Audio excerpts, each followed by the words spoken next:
The rain hit the windshield so hard that Myra could barely see the road in front of her. Her hands gripped the steering wheel, knuckles pale, heart pounding for a reason she could not explain. She had left the hospital only 20 minutes earlier, and the words the doctor had spoken were still echoing in her mind. Her grandmother did not have much time left. The old woman who raised her, who told her stories under the oak tree every evening of her childhood, was slipping away, and there was nothing anyone could do to stop it. Myra pulled into the driveway of the house she grew up in, the house with the crooked porch steps and the wind chimes that never stopped singing.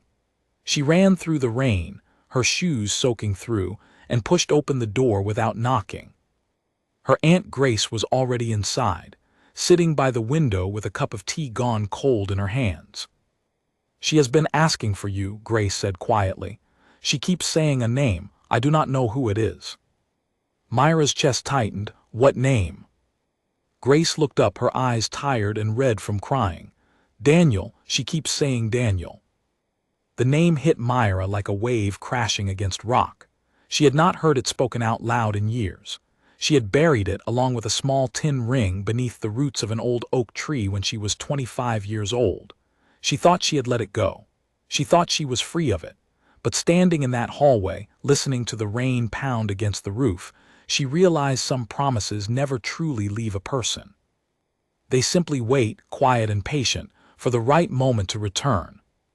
She walked into her grandmother's room slowly, the floorboards creaking beneath her feet the way they always had. The old woman was propped up on pillows, her silver hair spread across the fabric, her eyes closed but her lips moving faintly. Myra sat beside the bed and took her grandmother's hand, the skin thin as paper, the fingers cold despite the warm blanket covering her. "Grandma," Myra whispered, "I am here." The old woman's eyes fluttered open. For a moment there was confusion in them, the fog of medicine and exhaustion clouding her mind. Then recognition arrived, soft and sudden, like sunlight breaking through clouds. "Myra," she said, her voice barely above a breath. "You came." "Of course I came." Her grandmother's hand tightened around hers, weaker than Myra remembered but still full of intention. "I need to tell you something. Before I go. I should have told you years ago, but I was afraid of hurting you more than you were already hurting." Myra felt her stomach drop. "Grandma, please do not tire yourself. Whatever it is can wait." "No," the old woman said, shaking her head slightly. "It cannot wait, not anymore. It is about Daniel." The name again. Myra felt her throat close.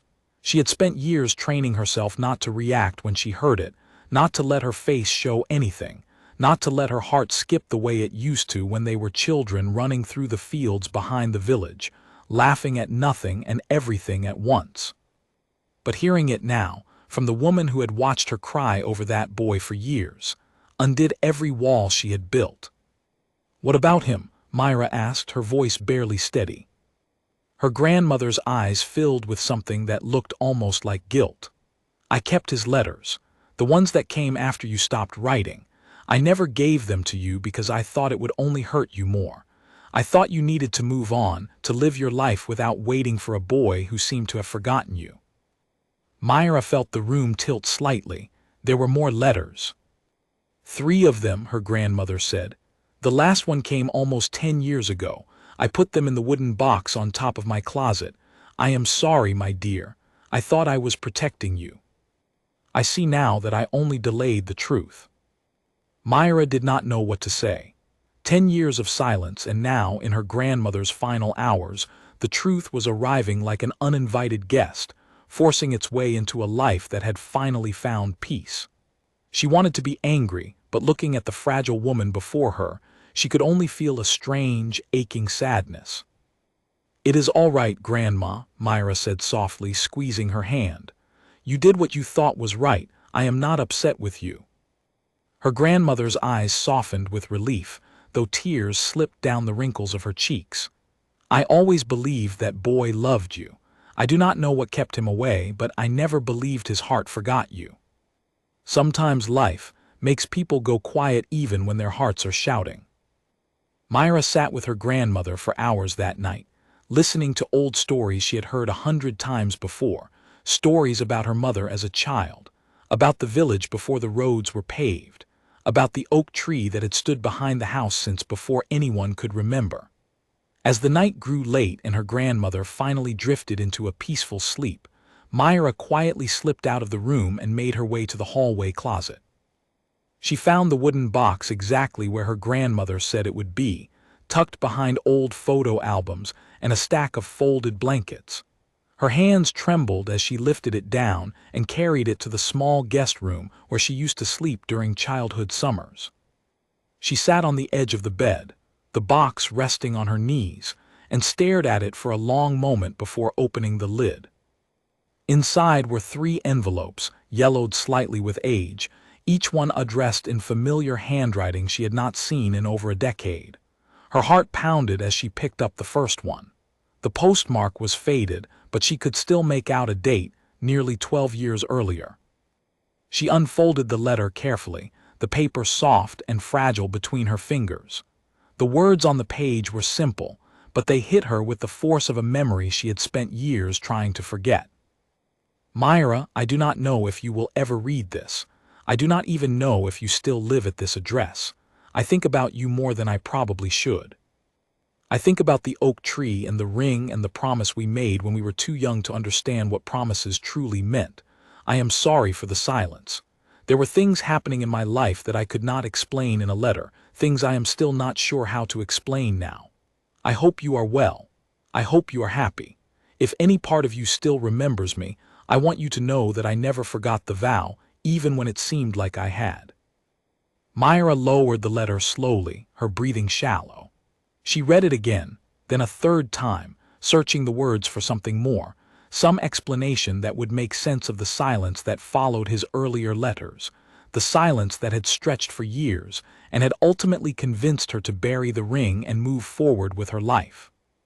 She reached for the second envelope, her hands unsteady. This one was dated almost 2 years after the first, and the handwriting seemed slightly different, more rushed, as though written in a hurry. Myra, I do not know why I keep writing letters that I am not sure you will ever see. Maybe it is for me, not for you. Maybe writing these words is the only way I can keep the promise alive in my own mind, even if life has pulled us apart in ways neither of us expected. I think about the tree often. I think about your laugh, the way you used to run ahead of me through the fields, always looking back to make sure I was following. I am still following, Myra, even from this distance, even after everything that has happened. I hope one day I will have the courage to come back and find out if that promise still means anything to you.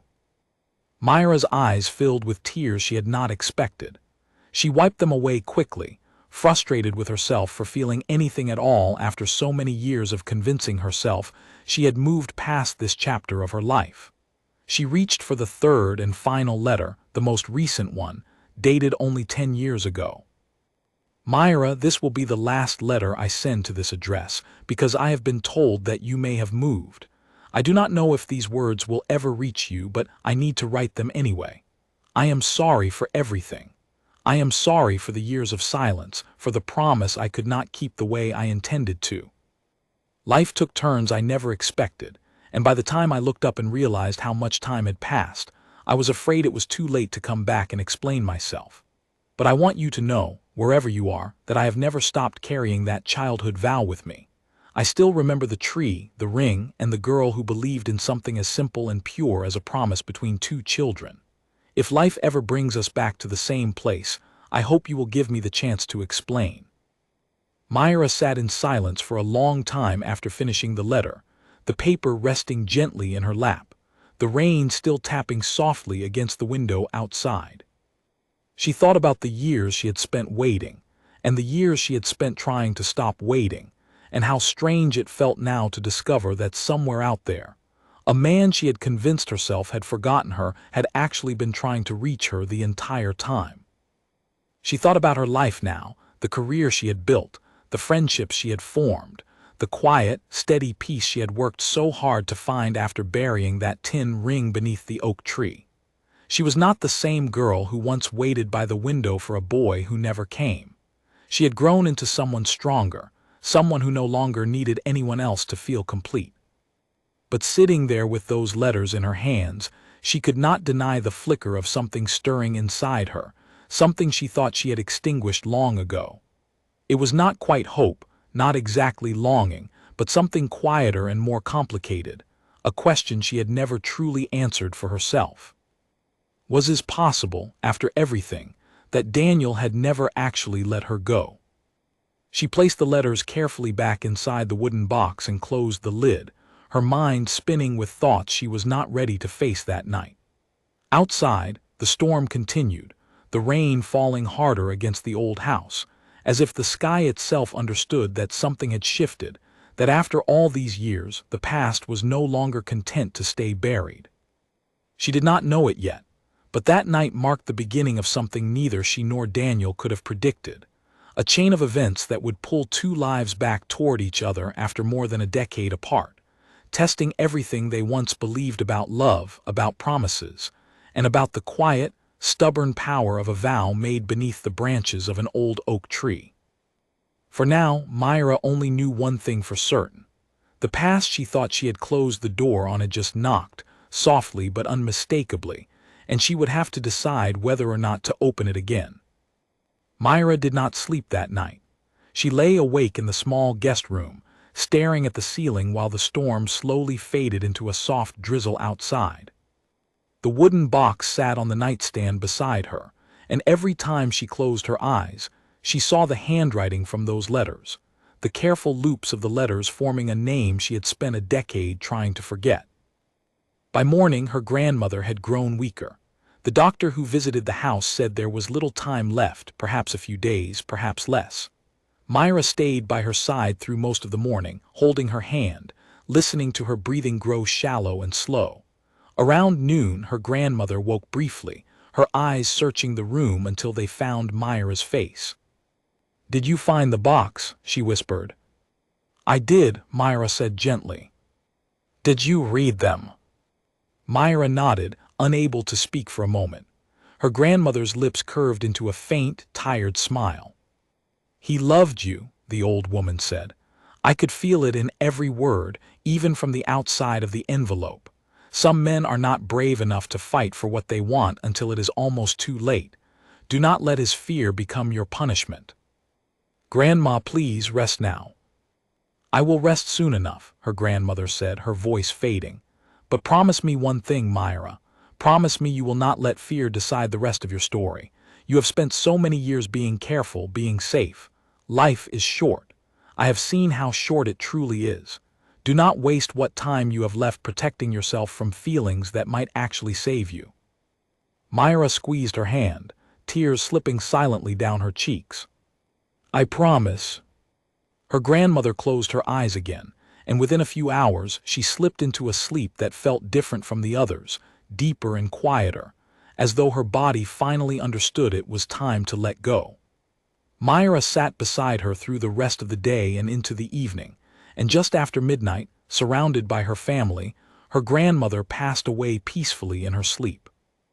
The days that followed blurred together in a haze of grief and arrangements. Myra found herself moving through funeral preparations as though she were underwater, every sound muffled, every color dulled.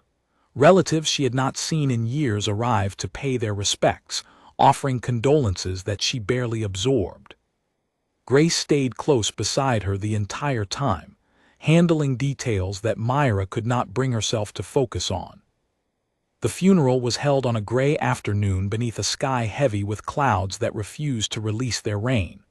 Myra stood near the grave, dressed in black, listening to the priest's words without truly hearing them.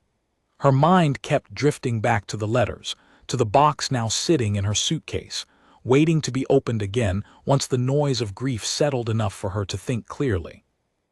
After the service, as people slowly dispersed and the sun began sinking behind the hills, Myra walked alone toward the back of the property, past the garden her grandmother had tended for decades, toward the old oak tree that had stood there since before Myra was born. She had not visited the tree in years, had deliberately avoided it every time she came home to see her grandmother, afraid of what memories it might stir. But that evening, Something pulled her toward it, some quiet need to stand beneath its branches one more time. The tree looked exactly as she remembered, its trunk thick and weathered, its branches stretching wide overhead like protective arms. She ran her fingers along the bark until she found the faint carving, worn smooth by time but still visible if a person knew where to look. Two sets of initials, carved by two children who believed, with the simple certainty only childhood could offer, that nothing would ever come between them. She knelt at the base of the tree, near the roots where she had buried the tin ring more than a decade earlier. She did not dig it up. She was not ready for that yet. But she sat there in the fading light, letting the memories wash over her, the games they used to play, the promises they used to whisper, the future they used to imagine together before life pulled them in different directions. "You always did love this tree more than anything else in the world," a voice said behind her. Myra turned quickly, startled, to find Grace standing a few feet away, her arms crossed against the evening chill. "I did not hear you come out here," Myra said, wiping her face quickly. "I saw you walking this way and I got worried," Grace said, stepping closer. "Are you all right?" Myra let out a long breath. "I do not know. Grandma told me something before she passed, something about Daniel." Grace's expression shifted slightly, a flicker of recognition crossing her face. "The letters." Myra looked up sharply. "You knew about them." Grace sighed and sat down on the grass beside her niece, smoothing her skirt over her knees. "I knew there was a box. Your grandmother never told me exactly what was inside, only that it was something meant for you, something she was not ready to give you until the time felt right." "She said she thought she was protecting me," Myra said quietly. "She probably was," Grace replied. "You were so broken after he stopped writing, Myra. I do not think you remember how bad it was because you were the one living through it, but I remember. I remember how many nights you cried yourself to sleep, how long it took before you started smiling again. Your grandmother watched all of that happen. She was terrified of putting you through it a second time." Myra looked down at her hands, turning the thought over slowly. "But he did keep writing. He never actually forgot me. The letters just never reached me." Grace was quiet for a moment. "Does that change anything for you now?" Myra did not answer immediately. She stared out at the fields beyond the oak tree, the same fields where she and Daniel used to run as children, chasing each other beneath a sky that felt endless and full of promise. "I do not know," she finally admitted. "I built a whole life without him, a good life. I do not need him to make it complete." "No one is saying you need him," Grace said gently. "But needing someone and wanting to know the truth are two very different things. You do not have to build your whole future around this. But do not you think you deserve to at least understand what happened? For your own peace, if nothing else." Myra considered this for a long moment, the wind rustling softly through the branches above them. The last letter mentioned that he might come back one day, if life ever brought us to the same place again. "And has it?" Grace asked, raising an eyebrow. Myra almost laughed despite the heaviness in her chest. "I do not know where he is. I do not even know if he is still the same person from those letters, or if that version of him disappeared along with everything else." Grace reached over and squeezed her hand. "Then maybe it is time you found out." That night back in the guest room, Myra opened the wooden box again and searched more carefully through its contents. Beneath the 3 letters, tucked into the bottom corner, she found something she had missed before, a small folded piece of paper with an address written in the same careful handwriting. It was not a return address from any of the envelopes, but something added separately, as though placed there deliberately for someone to find later. Her heart raced as she unfolded it. Beneath the address was a short note, written in smaller, more hurried handwriting than the letters themselves. "If you ever find this box, and if you are ever ready, this is where I will be.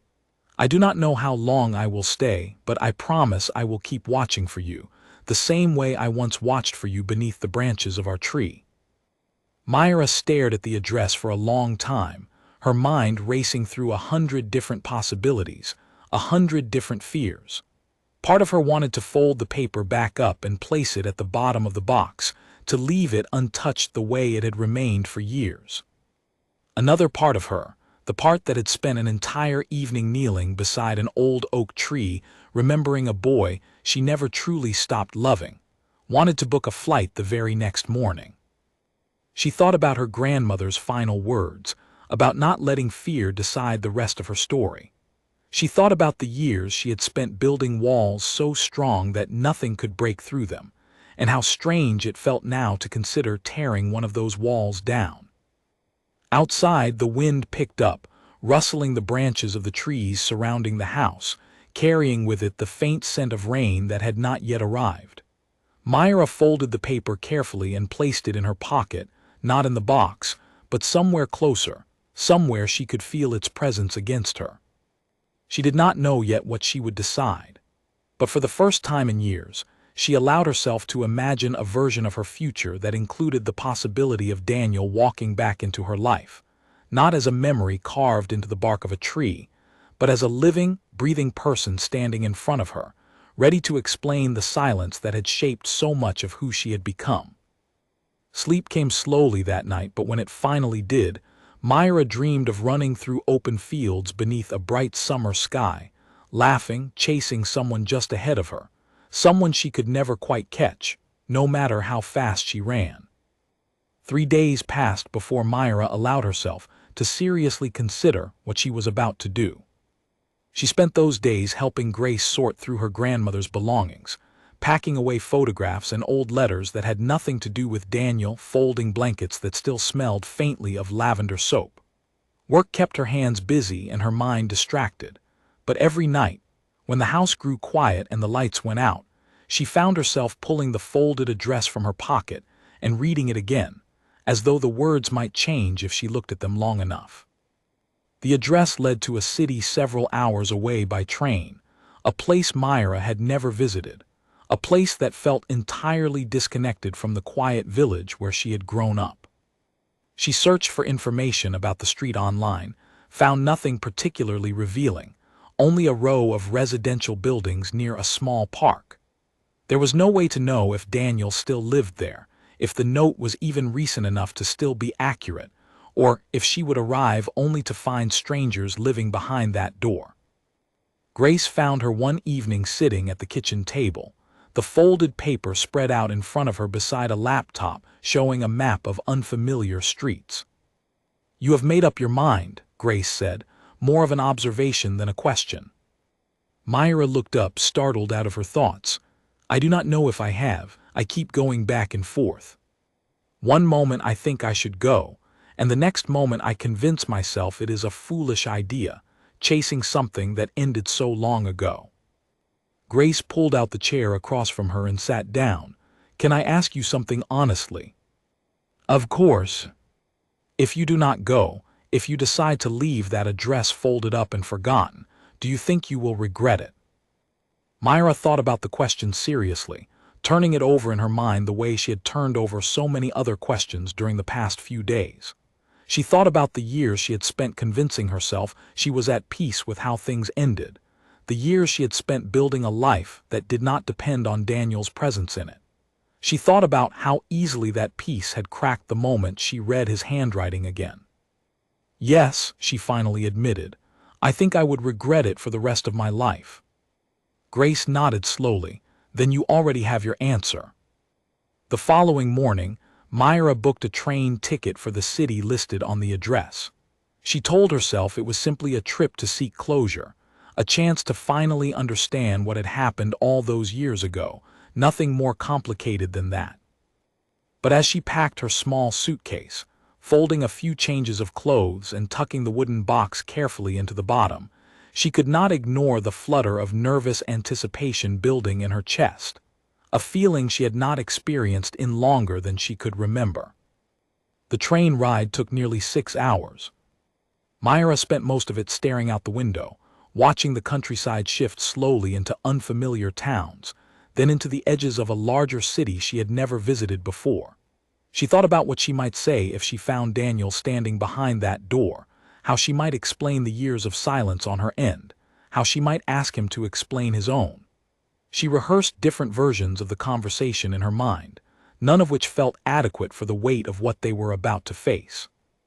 By the time the train pulled into the station, the sun was beginning to set, casting long orange shadows across the platform.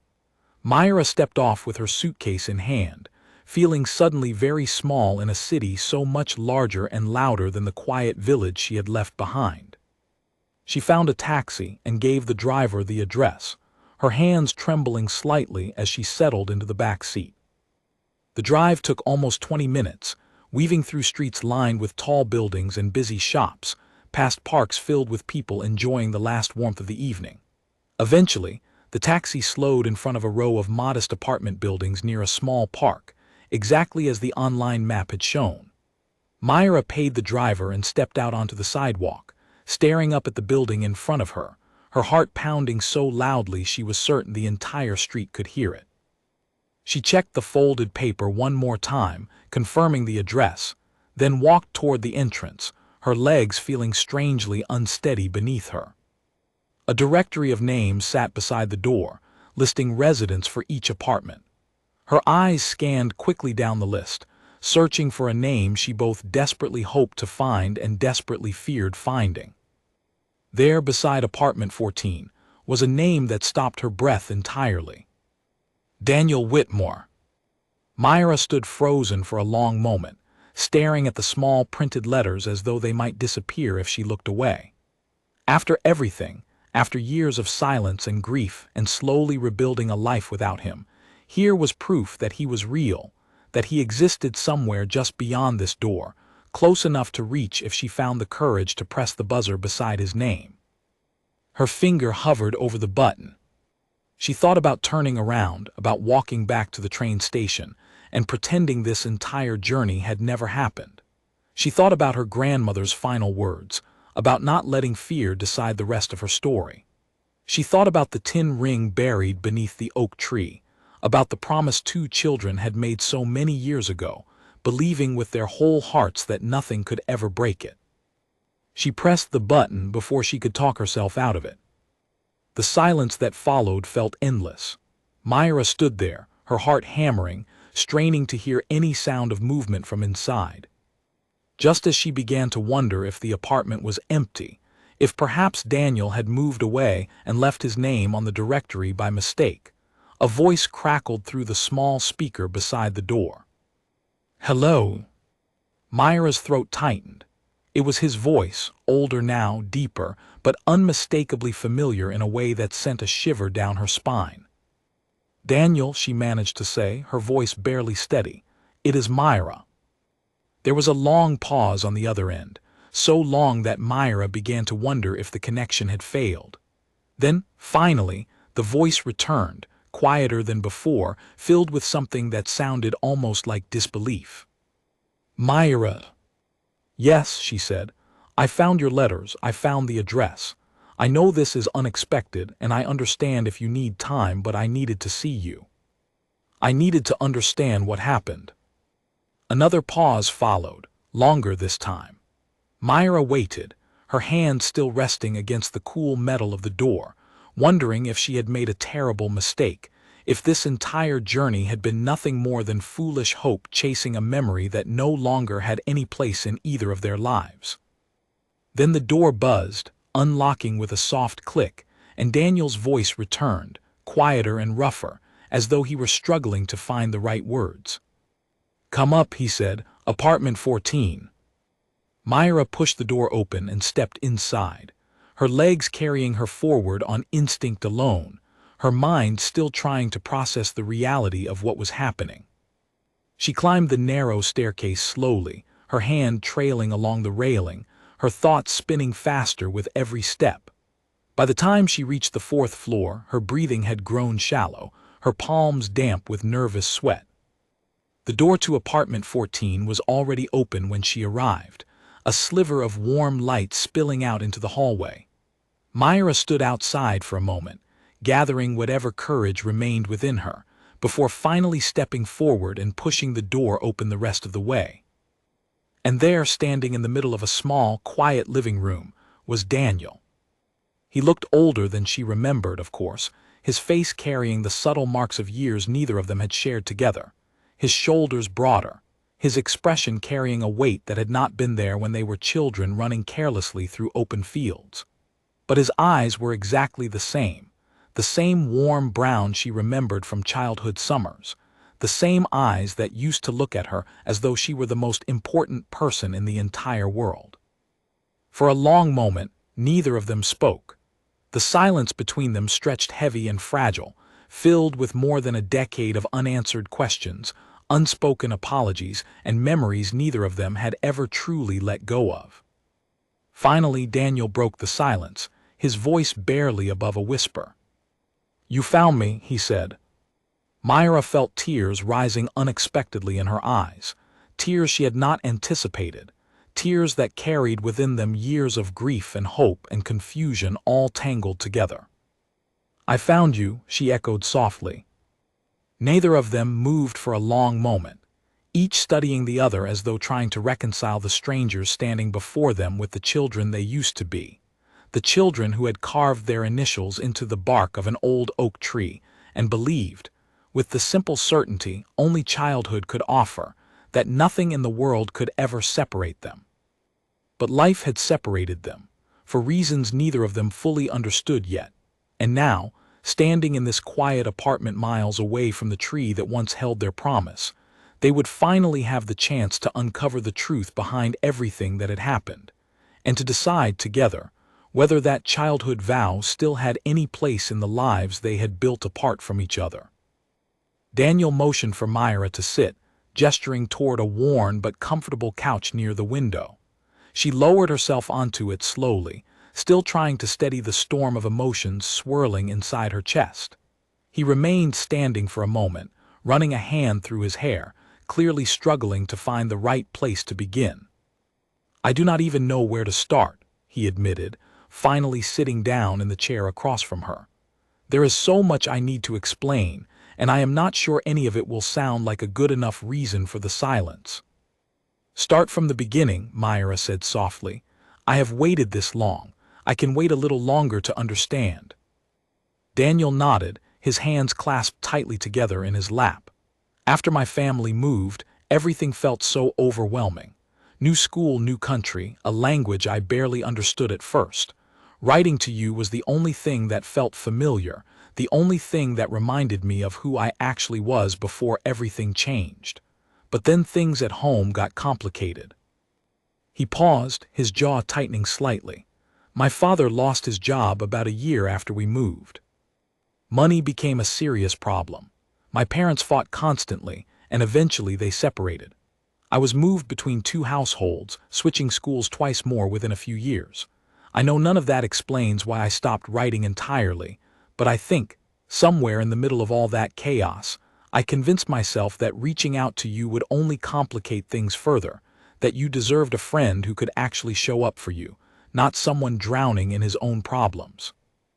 Myra listened quietly, absorbing every word, trying to reconcile this story with the years of silence she had endured without any explanation at all. "You could have told me," she said gently. "I would have understood. I was your friend, Daniel. I would have wanted to know, even if things were hard." "I know that now," Daniel said, his voice thick with regret. "But at the time I was young and scared and ashamed. I did not know how to explain any of it in a letter without sounding like I was asking for pity. So I stopped writing altogether, telling myself it was easier that way, easier for both of us." "But you started again," Myra said, reaching into her bag and pulling out the 3 letters, placing them gently on the small table between them. "Years later. Why?" Daniel looked at the letters, his expression softening with a mixture of sadness and nostalgia. "Because I never stopped thinking about you. Even during the years I was not writing, you were always somewhere in the back of my mind. The oak tree, the ring, the promise we made, it never fully disappeared. Eventually, once things settled down a little, once I finished school and started building some kind of stable life, I found the courage to write again. I do not know what I expected. Maybe I hoped you would still be at the same address, still waiting, though even then I understood how unfair that hope was." "The letters never reached me," Myra said quietly. "My grandmother kept them. She thought she was protecting me." Daniel's eyes widened slightly. "She never told you?" "Not until a few days ago," Myra said. "She passed away recently. Before she did, she told me about the letters and I found them, along with the address you left in the box." Daniel's expression shifted into something deeper, more sorrowful. "I am so sorry, Myra, about your grandmother. I remember how much she meant to you."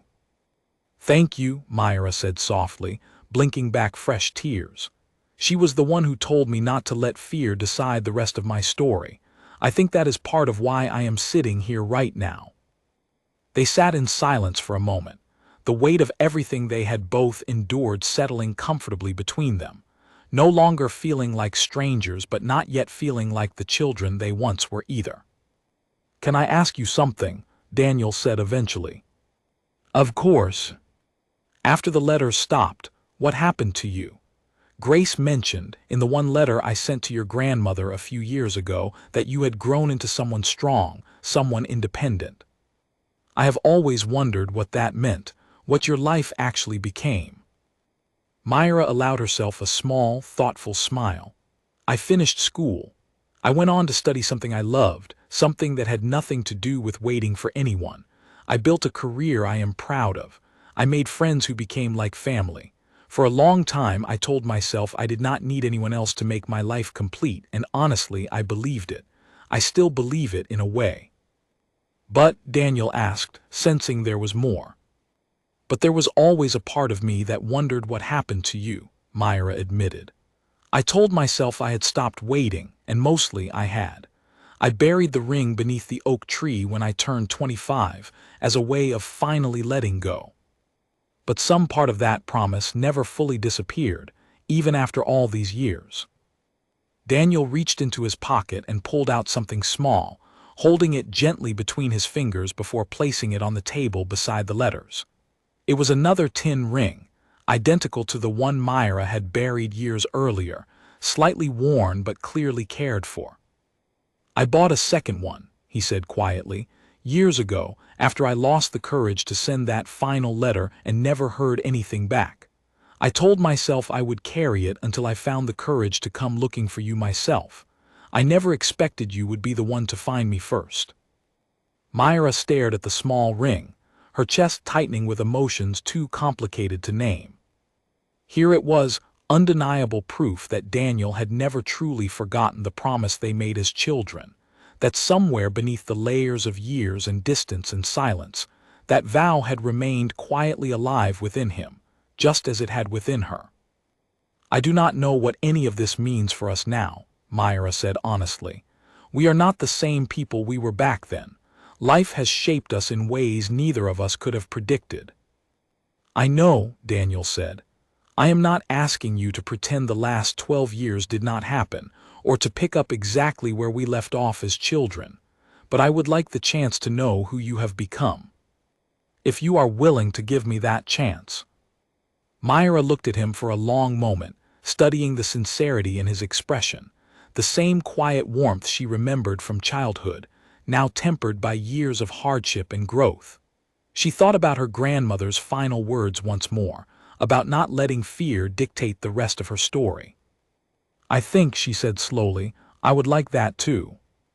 Outside the window, the city lights were beginning to flicker on as evening settled fully across the skyline, and for the first time in over a decade, Myra allowed herself to imagine a future that included Daniel, not as a memory buried beneath the roots of an old oak tree, but as someone real standing in front of her, ready to build something new from the fragments of a promise that had somehow, against every odd, managed to survive. They talked long into the night, the small apartment filling with a warmth that neither of them had expected to find so easily. Daniel made tea, and they sat together on the couch, trading stories about the years they had spent apart, filling in the gaps that had once felt impossible to bridge. Myra told him about her studies, about the friends who had become her chosen family, about the quiet satisfaction she had built for herself over the years. Daniel told her about the difficult years following his parents' separation, about the jobs he had taken to support himself through school, about the slow, careful process of rebuilding stability after years of upheaval. It was well past midnight when Myra finally rose to leave, promising to return the following day before she caught her train back home. Daniel walked her down to the street and hailed a taxi for her, standing on the sidewalk until the car disappeared around the corner. Neither of them spoke about what any of this meant for their future. It felt too soon, too fragile, to attach any expectations to what had only just begun to heal. The next morning, Myra woke in her hotel room with a strange mixture of excitement and uncertainty swirling inside her chest. She spent the morning wandering the unfamiliar streets near her hotel, giving herself time to think before meeting Daniel again in the afternoon.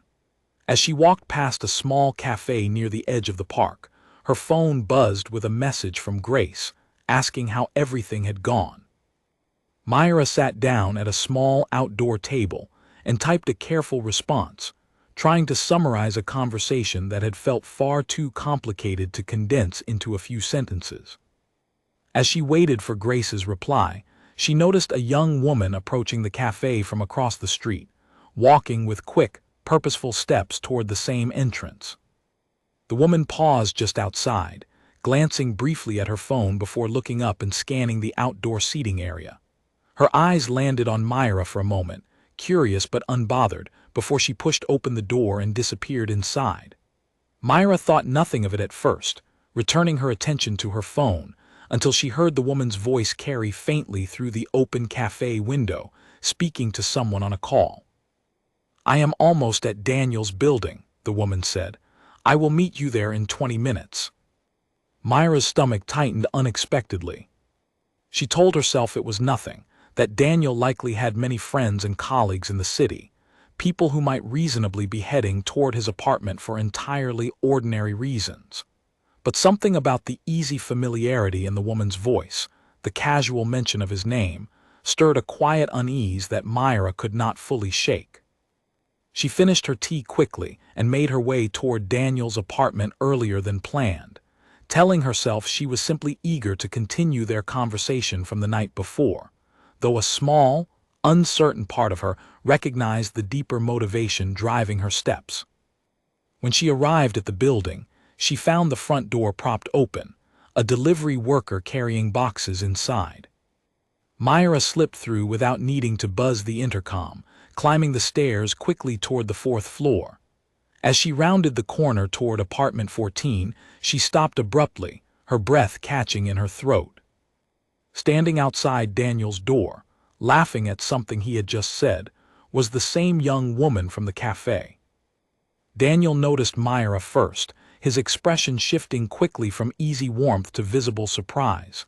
"Myra," he said, stepping slightly away from the woman beside him, "you are here early." "I did not mean to interrupt," Myra said carefully, trying to keep her voice steady despite the sudden tightness in her chest. "I can come back later." "No, please," Daniel said quickly. "This is Charlotte. She works with me at the design firm. We were just discussing a project deadline." Charlotte extended a friendly hand toward Myra, her expression open and genuine, without a trace of the tension Myra had feared she might find. "It is nice to meet you," Charlotte said warmly. "Daniel mentioned an old friend was visiting from out of town. I did not realize you would be here so soon, or I would have kept our conversation shorter." Myra shook her hand, feeling slightly foolish for the wave of unease that had gripped her only moments earlier. "It is nice to meet you as well," she managed. Charlotte glanced between them for a moment, a knowing smile tugging at the corner of her mouth. "I will let you two catch up. Daniel, we can finish discussing the deadline tomorrow morning." Once Charlotte had disappeared down the stairwell, Daniel turned back to Myra, his expression apologetic. "I am sorry about that. I should have mentioned I had a colleague stopping by this morning." "It is fine," Myra said, though her voice still carried a faint trace of the unease she had felt only minutes before. "I think I overreacted a little, if I am being honest."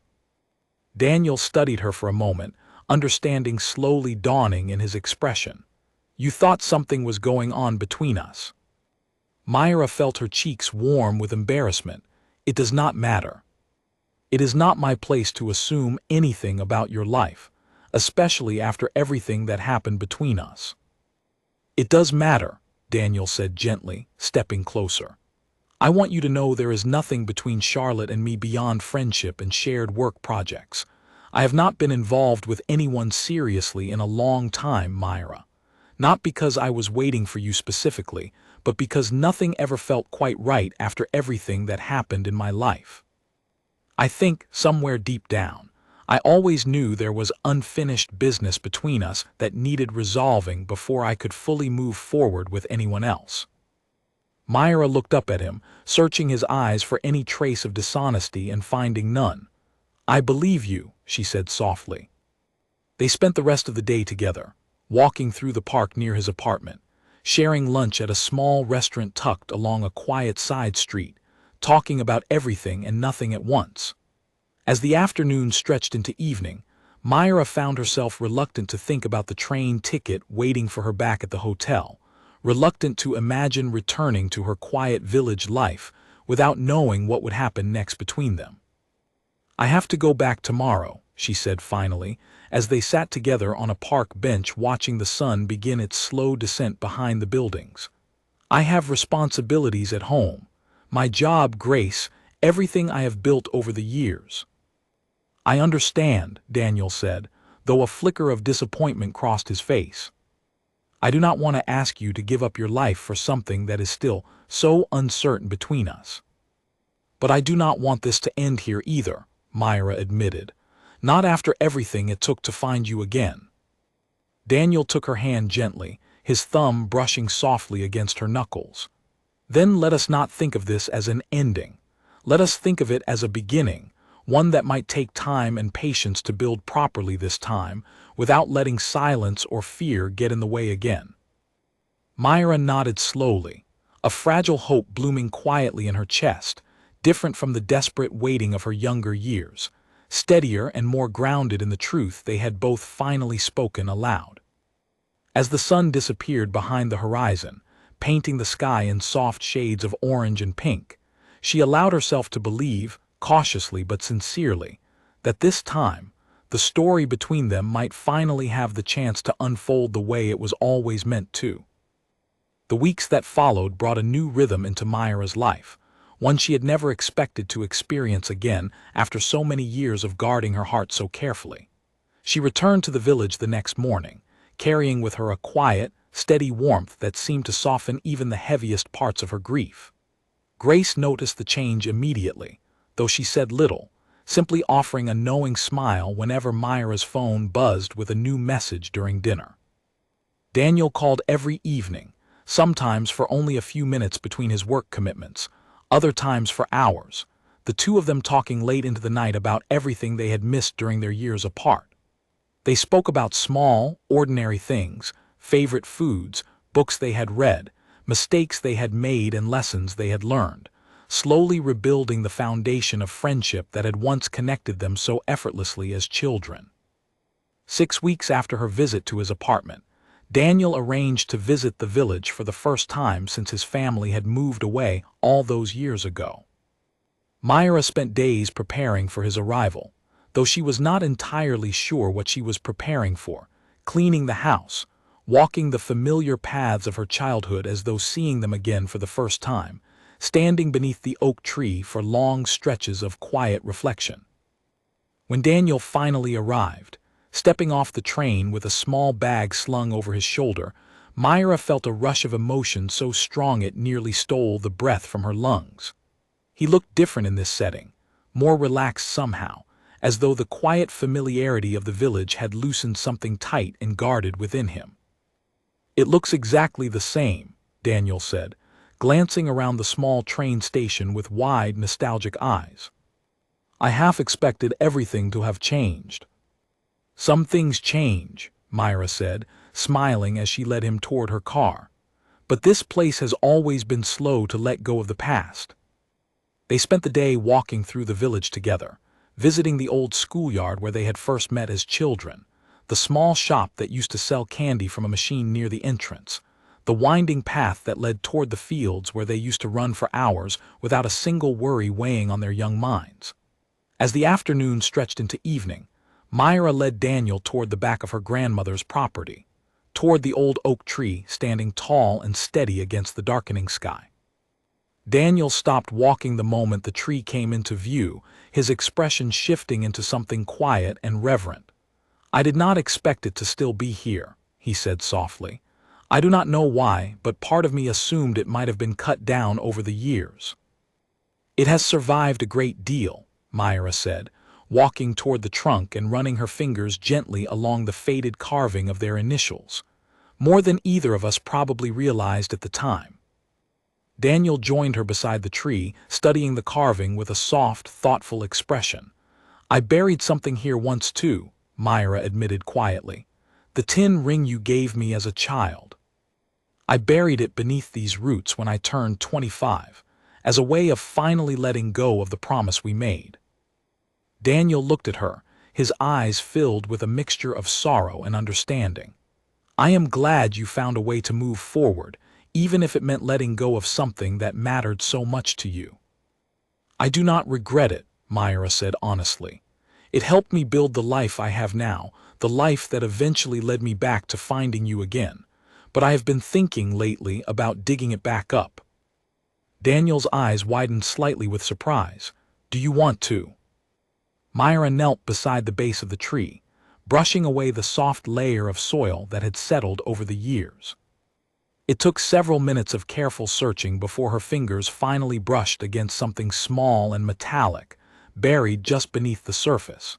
She pulled it free gently, wiping away the dirt to reveal the tiny tin ring, tarnished with age but otherwise unchanged. She held it up between them, the last light of evening catching faintly against its worn surface.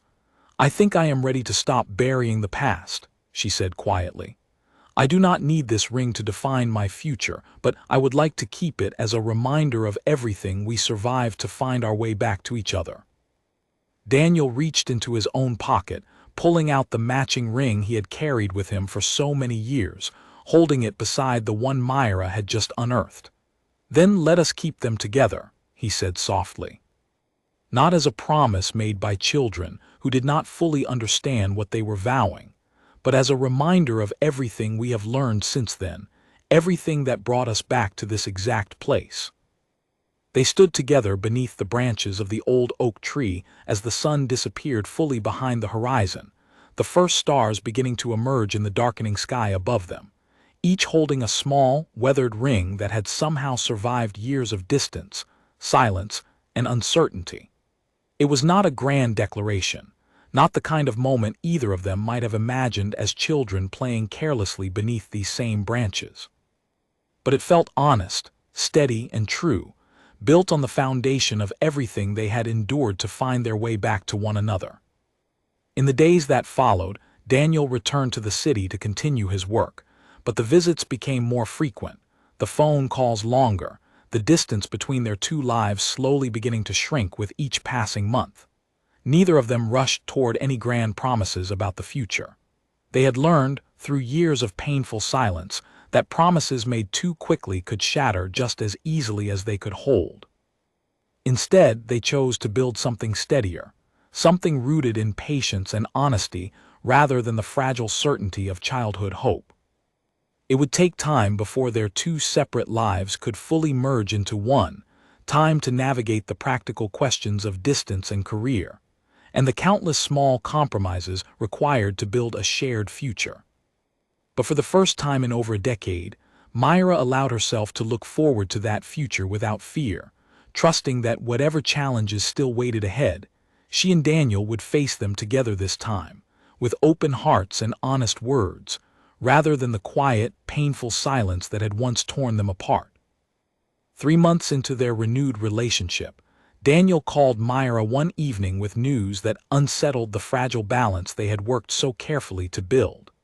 His design firm had been offered a major contract in a country far across the ocean, a project that would require someone from the company to relocate for at least 2 years to oversee its completion.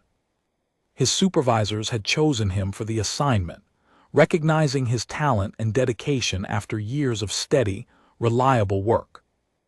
"I do not know what to do," Daniel admitted over the phone, his voice heavy with conflict. "This is the kind of opportunity I have worked toward for years. Turning it down could mean losing the chance entirely. But leaving now, after everything we have just started rebuilding together, feels impossible."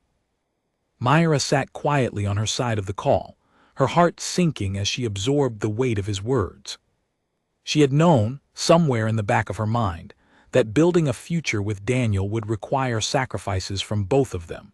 But she had not expected the possibility of separation to arrive so soon, so suddenly threatening the fragile trust they had only just begun to restore. "When would you need to decide?" she asked finally.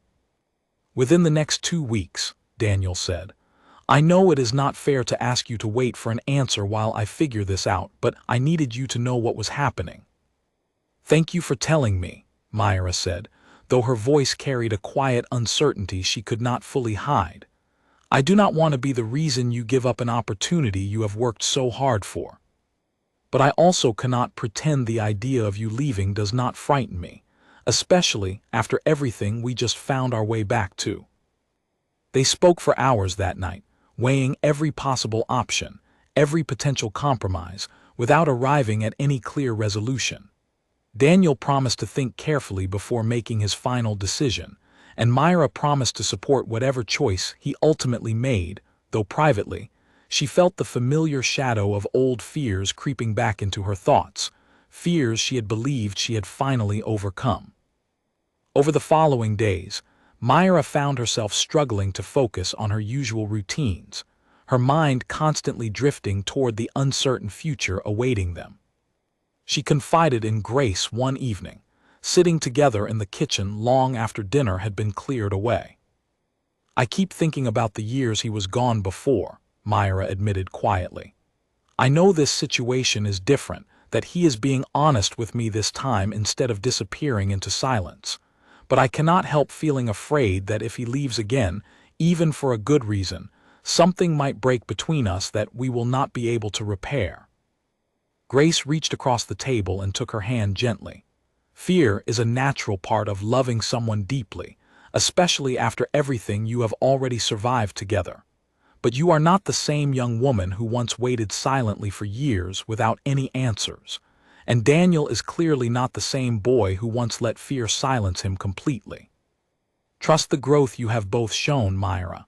That growth is what will carry you through this, whatever decision he ultimately makes." A week later, Daniel called again, his voice steady but carrying a note of quiet resolve that Myra had not heard from him before. "I have made my decision," he said. "I am turning down the assignment." Myra's breath caught in her throat. "Daniel, are you certain? This could be an incredible opportunity for your career." "I am certain," Daniel said firmly. "I spent years without you because circumstances outside my control kept pulling me away, and by the time I found the courage to reach out again, I nearly lost you forever.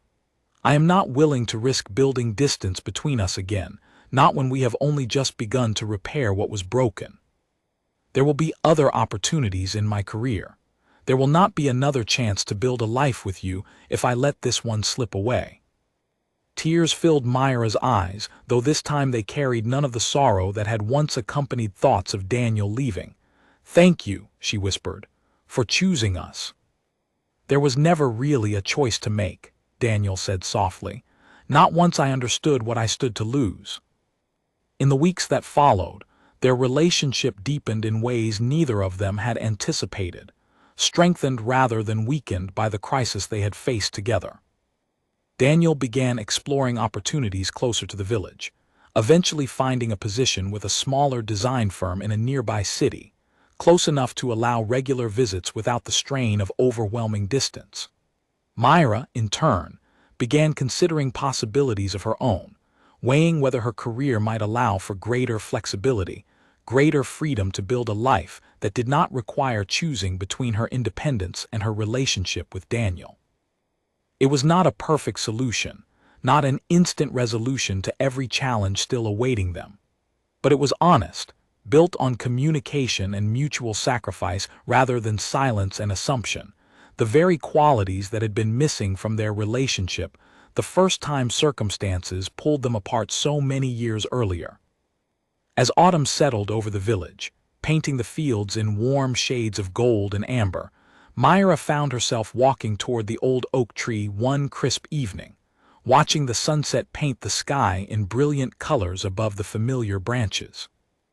She thought about how far she and Daniel had come since that stormy night when she first discovered the hidden letters, how much courage it had taken for both of them to face the truth of their past and choose, deliberately and honestly, to build something new from its fragile remains. She did not know exactly what the future held, whether their relationship would eventually lead toward marriage, toward a life fully merged together, or toward some other path neither of them could yet imagine. But standing beneath the branches of the tree that had witnessed the beginning of their story so many years earlier, she felt a steady, quiet confidence that, whatever challenges still lay ahead, she and Daniel would face them honestly together, with the wisdom earned through years of hard-won growth. Winter arrived early that year, dusting the fields around the village with a light layer of frost that clung to the branches of the old oak tree each morning.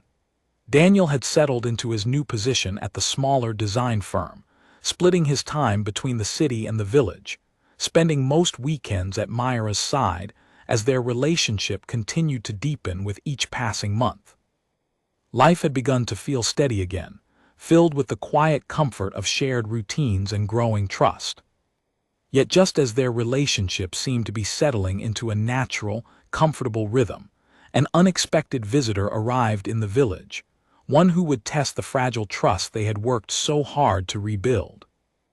It happened on a cold Saturday afternoon, while Myra was helping Grace organize donations for the local community center. A car pulled into the driveway, unfamiliar and slightly out of place among the modest vehicles typically seen in the village. Myra watched through the window as a man stepped out, tall and well-dressed, glancing around the property with an air of quiet uncertainty before making his way toward the front door. Grace answered the knock, and Myra heard an unfamiliar voice ask politely if a young woman named Myra lived at this address. When Grace called her name, Myra approached the door with a curious but cautious expression, unsure what to expect from a stranger arriving unannounced at her family home. "My name is Edward Langley," the man said, extending a polite hand toward her. "I apologize for arriving without any warning. I am a colleague of Daniel's from his previous position overseas. I happen to be in the area for business, and Daniel mentioned, quite some time ago, that if I were ever nearby, I might consider visiting you to share something important." Myra felt a flicker of unease settle in her chest, uncertain what this unexpected visit might reveal. "Please, come in," she said cautiously, leading him toward the sitting room. Edward settled into a chair across from her, folding his hands together thoughtfully before beginning. "I worked alongside Daniel for several years before he transferred to his current position. During that time, he confided in me quite often about a woman from his childhood, someone he described with tremendous fondness, someone he clearly regretted losing touch with. I believe your name is Myra." "Yes," Myra said slowly, still unsure where this conversation was heading. "I wanted to share something Daniel once told me," Edward continued, "something I believe he may never have fully explained to you himself. Several years ago, before he found the courage to write that final letter to your grandmother's address, Daniel was engaged to someone else." Myra's breath caught sharply in her throat. Engaged. Edward nodded solemnly. It did not end well. The relationship was troubled from the beginning, built more on convenience and loneliness than genuine connection. But Daniel carried a great deal of guilt over how that relationship ended, guilt that kept him from reaching out to you for even longer than he might have otherwise. He often told me he felt unworthy of returning to someone as important as you, believing he needed to prove himself capable of loving someone properly before he could face you again. Myra sat in stunned silence, absorbing this unexpected piece of Daniel's past, a chapter of his life he had never once mentioned during their long conversations about the years they had spent apart. "Why are you telling me this now?" she asked finally. "Because I care about Daniel's happiness," Edward said honestly. "And because I believe secrets, even ones born from shame rather than malice, have a way of quietly eroding trust if left unspoken for too long. I did not want you to discover this information from someone less sympathetic than myself, someone who might present it in a way designed to cause harm rather than understanding." After Edward left, Myra sat alone in the quiet sitting room for a long time, turning this new information over in her mind, wrestling with a fresh wave of uncertainty she had not anticipated needing to face. She called Daniel that evening, her voice carefully measured as she recounted her conversation with Edward. There was a long, heavy silence on the other end of the line before Daniel finally spoke. "I should have told you myself," he admitted quietly. "I am sorry you had to learn about this from someone else." "Why did not you tell me?" Myra asked, her voice trembling slightly despite her efforts to remain calm. "Because I was ashamed," Daniel said honestly. "The relationship ended badly, largely because of choices I made, choices I am not proud of. I convinced myself that if I told you, you might see me differently, might decide I was not the person you remembered from our childhood, not someone worthy of the trust you were slowly beginning to place in me again." Myra closed her eyes, taking a deep, steadying breath. "Daniel, I do not need you to be perfect. I need you to be honest with me. We have already lost so many years to silence and secrets. I cannot build a future with you if we keep repeating the same mistakes that separated us in the first place."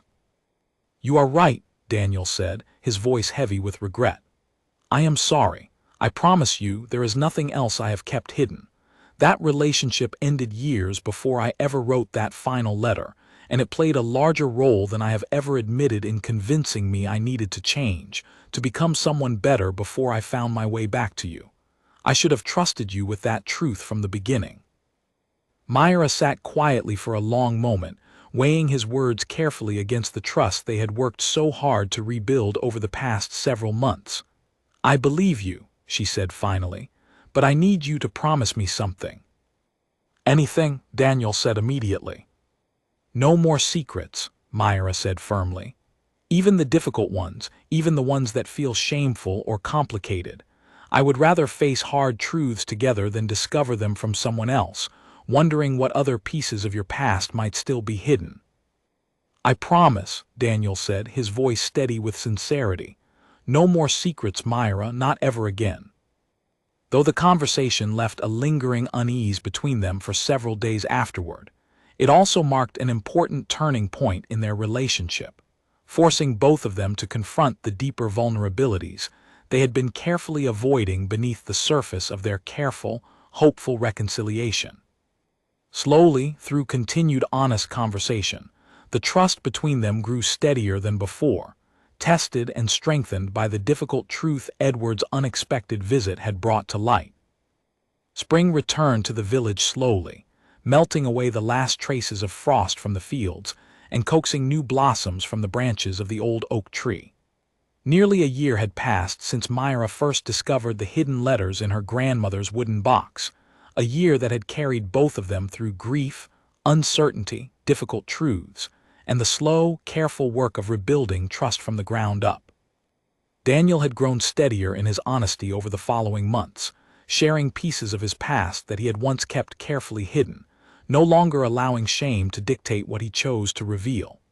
Myra, in turn, found herself opening up more fully as well, sharing fears and insecurities she had long kept guarded even from herself, trusting that Daniel would meet her vulnerability with patience rather than judgment. One afternoon in early spring, Myra received an unexpected phone call from her manager, informing her of an incredible opportunity within her company, a position that would allow her far greater flexibility in where she chose to live and work. The role would require occasional travel, but would otherwise allow her to work remotely, freeing her from the geographic limitations that had once made a shared future with Daniel feel so complicated to navigate. Excited, Myra called Daniel immediately to share the news, her voice bright with possibility. "This could change everything," she said. "I could move closer to your city, or you could consider relocating nearer to the village, without either of us needing to sacrifice our careers entirely." Daniel's response, quiet and thoughtful, carried a warmth that told Myra he had already been considering similar possibilities on his own.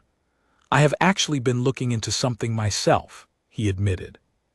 "There is a small design studio opening near the village, only 20 minutes from your grandmother's house. I submitted an application last week, though I did not want to mention it until I knew whether it might actually become a real possibility." Myra felt her heart swell with hope. "Do you think you might get the position?" "I have an interview scheduled for next week," Daniel said. "If it works out, we would not have to choose between distance and career any longer.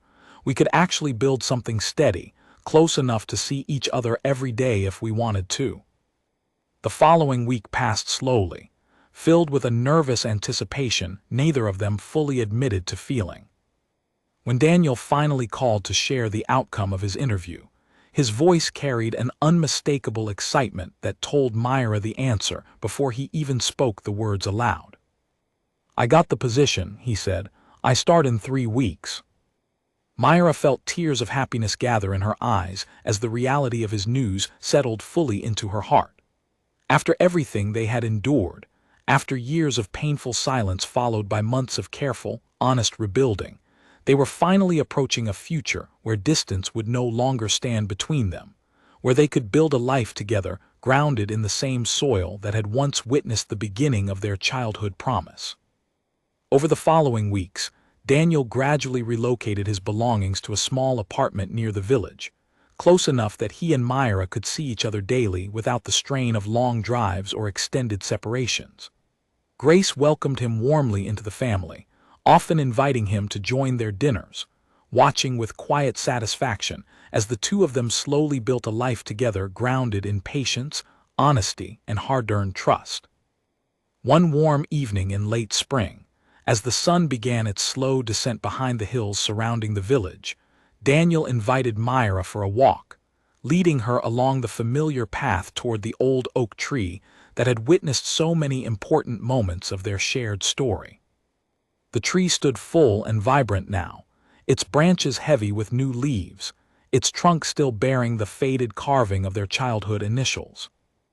Daniel stopped beneath the branches, turning to face Myra with an expression she had not quite seen from him before, a mixture of nervous excitement and quiet certainty.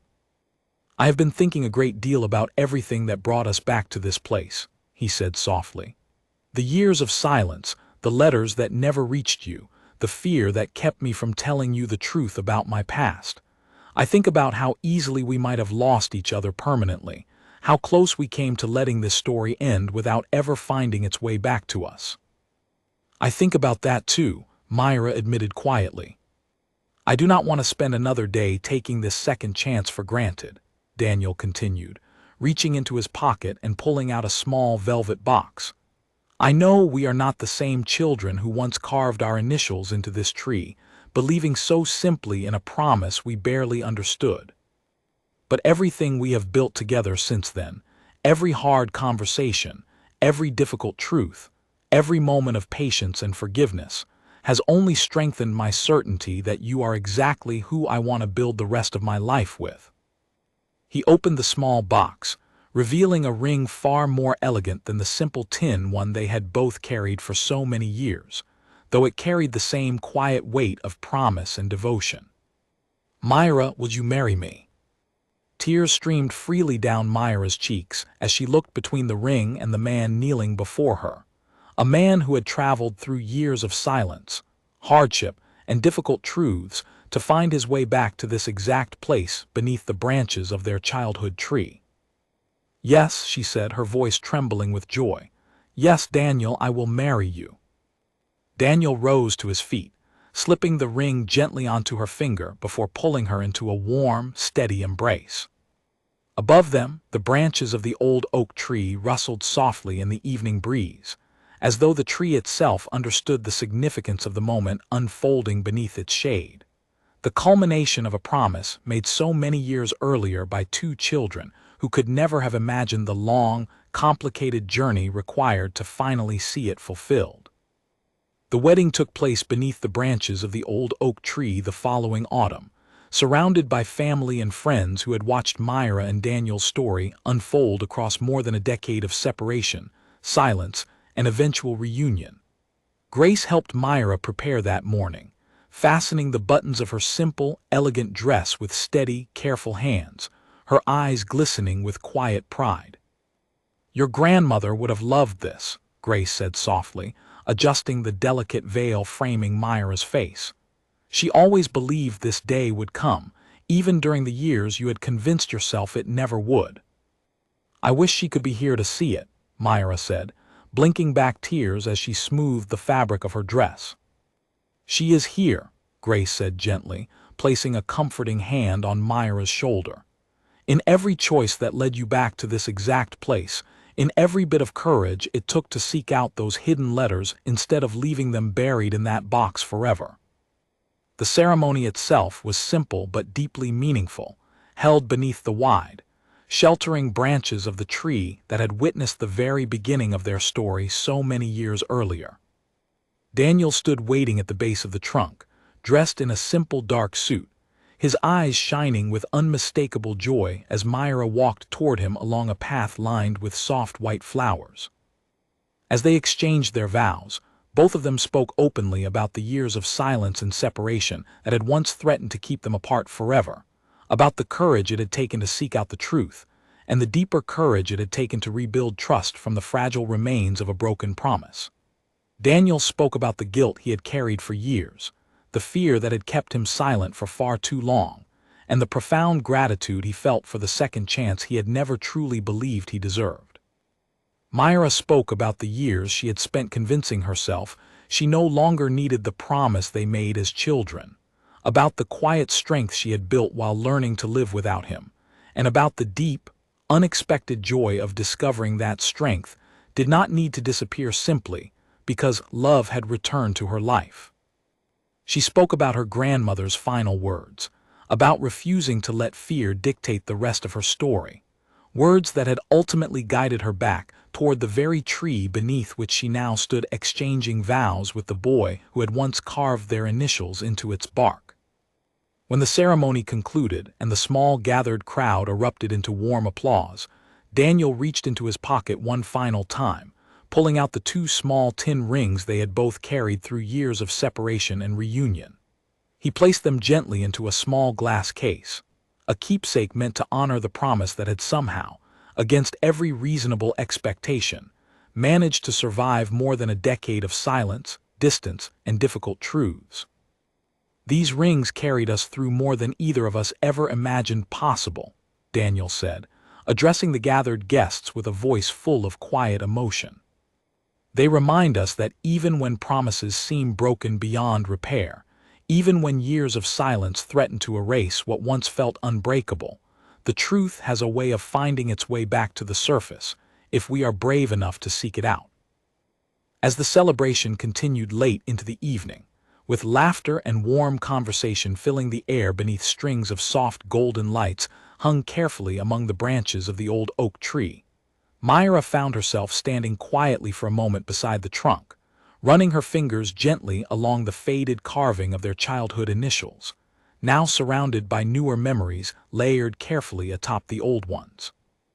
Daniel joined her a moment later, wrapping his arms gently around her from behind, resting his chin softly against the top of her head. "What are you thinking about?" he asked quietly. "I am thinking about how strange it is," Myra said softly, "that the same tree that witnessed a promise made by two frightened, hopeful children would eventually witness the very same promise finally fulfilled, all these years later, after everything we both had to survive to find our way back here.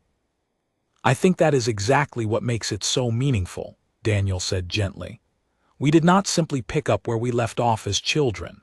We built something entirely new, something stronger, grounded in everything we learned during the years we spent apart.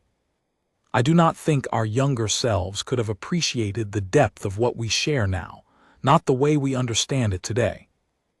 Myra turned in his arms, looking up at him with a warmth that carried none of the desperate, fragile hope of her younger years, but something steadier, more certain, earned through years of patience, honesty, and hard-won growth.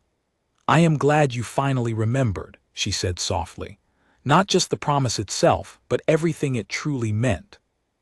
"I never fully forgot," Daniel said, brushing a gentle hand against her cheek. "I simply needed time and courage and the truth to find my way back to what mattered most."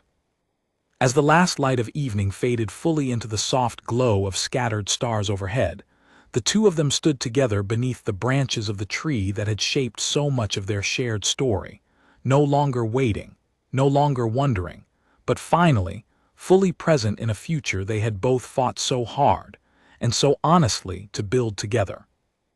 The vow made so many years earlier by two children who barely understood its weight had finally found its true fulfillment, not through blind waiting or desperate hope, but through the steady, deliberate choice of two people who had grown enough to love each other honestly, fully, and without fear. And beneath the wide, sheltering branches of the old oak tree, their story, once nearly lost to years of silence, finally found its rightful and lasting place.